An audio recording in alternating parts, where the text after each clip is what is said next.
Cette vieille citadelle de Bam, située dans la province de Kerman, au sud-est de l'Iran, était la plus grande citadelle en briques crues et en argile connue au monde.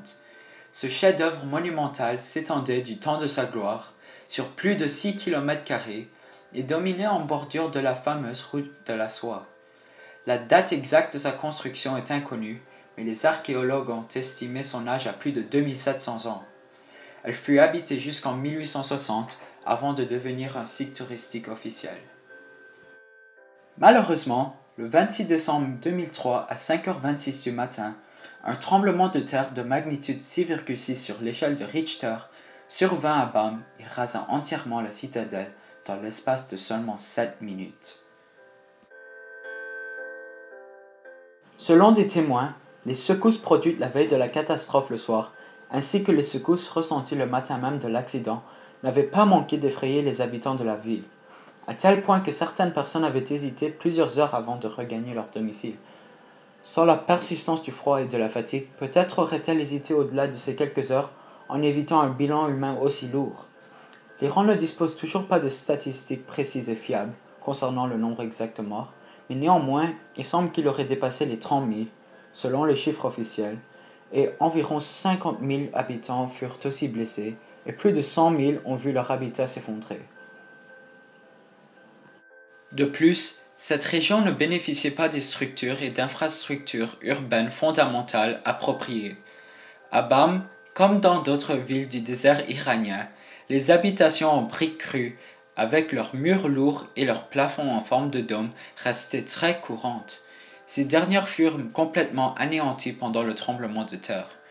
Malheureusement, même les demeures plus modernes, celles construites en béton et en acier, subirent le même sort. Un grand nombre d'écoles ont été touchées par le tremblement de terre aussi. On estime que 1200 enseignants et 10 000 étudiants ont été tués. Par ailleurs, les secouristes sont arrivés sur les lieux de la catastrophe 5 heures plus tard ou jusqu'au lendemain du même jour. Selon les témoins, ils ne semblaient même pas être au courant de la gravité de l'événement même. Également, la solidité légendaire de cette vieille citadelle de Bam avait eu comme conséquence d'endormir même l'opinion publique et de faire oublier la présence des failles souterraines. Donc c'est pour ça qu'aucun effort de prévention n'a précédé le tremblement de terre. Les survivants ont soutenu qu'avec un simple enseignement à l'adresse des enfants et des personnes âgées aussi, l'étendue de la catastrophe et ses conséquences auraient pu être fortement limitées.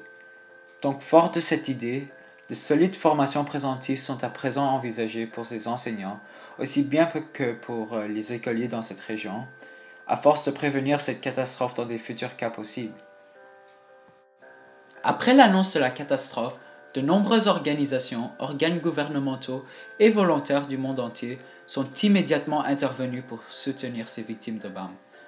Des représentants des pays étrangers se sont même rendus sur place afin d'apporter personnellement leurs aides aux habitants.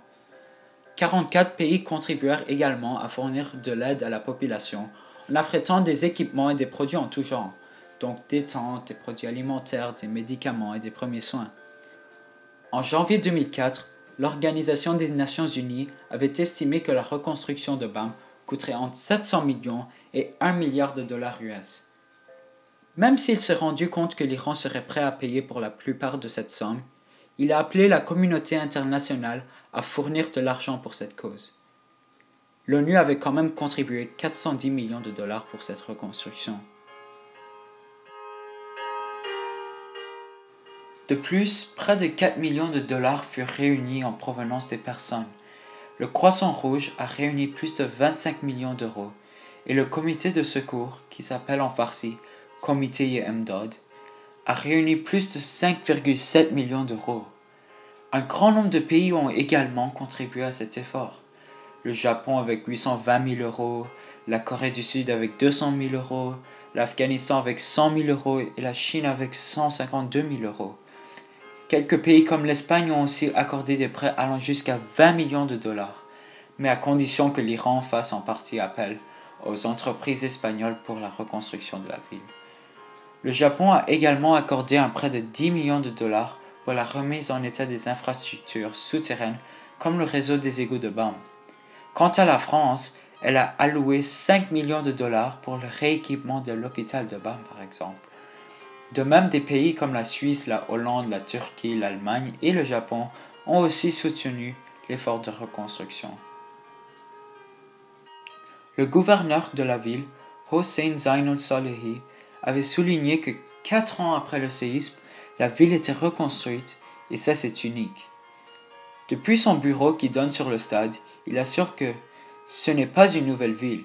Les maisons étaient reconstruites là où elles étaient en respectant leur architecture.